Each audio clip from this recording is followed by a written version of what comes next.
There's a device that's been on the market for a long time called an HHO system for your car.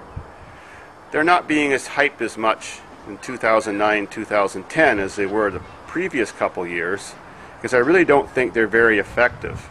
I personally have never used one. There is a Mythbusters show, which they got an old 78 Oldsmobile Cutlass 305 V8 or whatever it was, 267. They ordered a system from the internet, and the system functioned. It claimed it could operate this vehicle and save it fuel and everything. Well, they drained the bowl of the carburetor in this car, hooked up their HHO system. It was producing oxygen and hydrogen just like it was supposed to. You could see it bubbling, you could see it coming through the tube if you lit it, fed it to the car, and just like I thought, it doesn't put out enough cubic feet per minute to run an engine anywhere near that size. I doubt the system that they bought would actually run even a lawnmower. You got to realize that to produce hydrogen and oxygen in a large volume of cubic feet per minute takes a large system, and that takes a lot of electricity. Involved with these systems is just a law of physics. Every action has an equal and opposite reaction.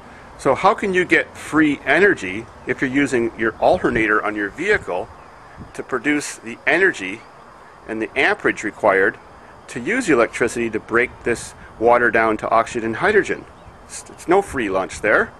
An alternator under full load can take about 4 horsepower from a vehicle's engine. Well, if you had a big enough system so it could use all the energy your alternator was producing, or a spare alternator to do that for you, you're automatically losing 4 horsepower right there, for example. But still, that would produce not near enough hydrogen and oxygen to run a vehicle. So you'd have to have a huge system. I bet you'd have to fill up the whole insides of your car or the back of a truck to be able to produce enough to run your vehicle 100% off this system.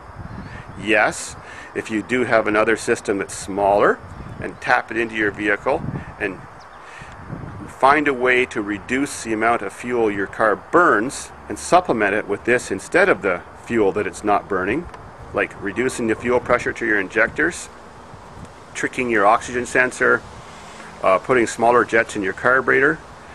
It's possible you might get a small increase in fuel economy, but you're still taking a load from the engine to run the electrolysis process. So I'm not sold on it. I don't have proof to show you, but the best I have to tell you, you can probably look up, is the Mythbusters show on it. Good luck.